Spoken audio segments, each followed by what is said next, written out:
পৃথিবীতে সমস্ত বাতিল কাজ, সমস্ত হারাম কাজ প্রতিষ্ঠিত করার জন্য দলিল পেশ করা যায়, এটা কোনো বিষয় না। একজন মূর্তি পূজারী সেও তার পক্ষে দলিল পেশ করে। কিভাবে? ওই কোরআন থেকে বলবে যে ওই যে আল্লাহ মাটি দ্বারা আদম আলাইহিস সালাম সৃষ্টি করার পরে শয়তানকে বললো, ফেরেশতাদেরকে বললো সিজদা করো, এই দেখো দলিল। তার মানে কি মূর্তি পূজা করা যাবে, কোনো সমস্যা নেই। ঠিক তেমনি মাজার পূজারী যারা আছে এরাও কিন্তু কোরআন থেকে দলিল দিতে পারবে। কিভাবে?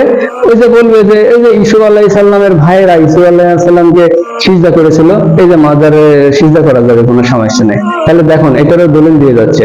তেমনি যারা মাযহাব পূজা করে, মাযহাবের অনুসরণ করে, তারাও কিন্তু দলিল দিতে পারবে।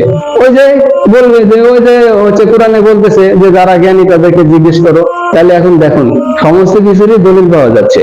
মানে আপনি চাইলে সমস্ত কিছুর দলিল পাওয়া যাবে, কিন্তু এই দলিলটা কার্যকারিতা আছে কি, এটা আপনাকে যাচাই করে নিতে হবে।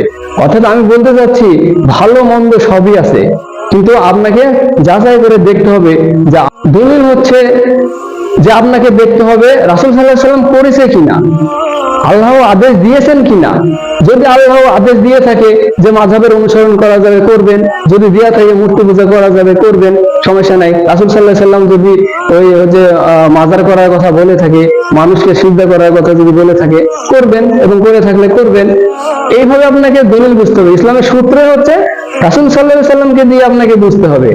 ওই মানে অজ্ঞদের কথা শুনে ভণ্ডামি করে দলিল পেশ করবে, ওইটাকে যদি আপনি গ্রহণ করেন তাহলে পথভ্রষ্টদের সাথে পথভ্রষ্টদের অন্তর্ভুক্ত হয়ে যাবেন। সুতরাং আপনি আমাকে যাচাই করে দলিল অনুযায়ী আমল করতে হবে। মহান আল্লাহ তাআলা আমাদেরকে বোঝার তৌফিক দান করুন। আমিন।